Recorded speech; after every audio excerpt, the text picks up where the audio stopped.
If you can make this kind of statement and kill as many people as are likely to be dead in this kind of scenario. And you have people streaming out of the area. You've got people literally in tears and shock. People that just work in the nearby. That is of greatest fear is that there is yet another terrorist attack since in flames or to leap and end it all. It was quite tragic. No, what do you see? Where are you? Yeah, Brian, I'm on the roof of my building, which is about 5 blocks to the south of the World Trade Center. I'm looking right now at the World Trade Center. There's a massive gaping hole on the second tower. I heard a loud rumbling, and when I walked out of the deli onto Fulton Street, I looked up in the air. There was an airplane actually going into the World Trade Center. Massive gaping hole with tons of black smoke falling out of the building. Enormous death toll, 50,000 people. No matter how this turns out, this is going to be a day that's going to live in infamy.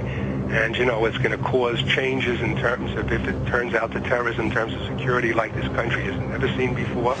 All we can do is stare aghast at these pictures at this point. Top of all the treatment area.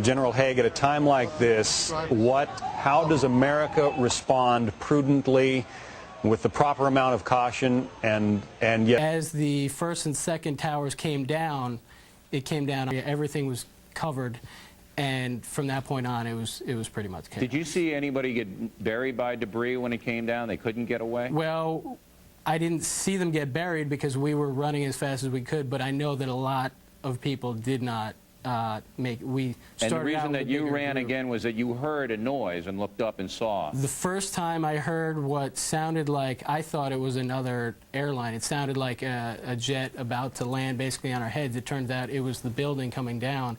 And you saw with whatever force needs to be applied. The producers with Fox Report, Owen Mugen on the scene. Owen, what do you... We are going to be looking at an enormous isolated act of terrorism. What are the policy implications? What kinds of steps are now possible or might be taken by this government in the light of viewing it as an act of war?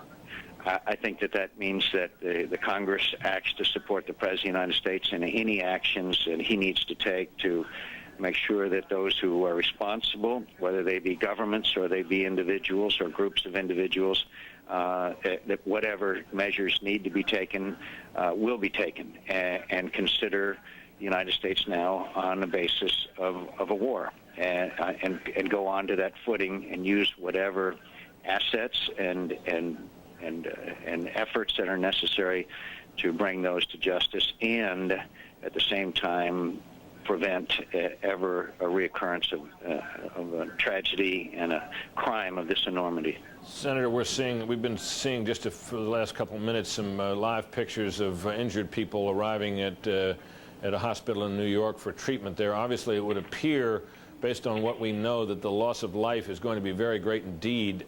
Your sense from knowing the Pentagon and knowing the area where that airplane hit, fire still going over there. Do you have any? What can you tell us about that part of the building? Number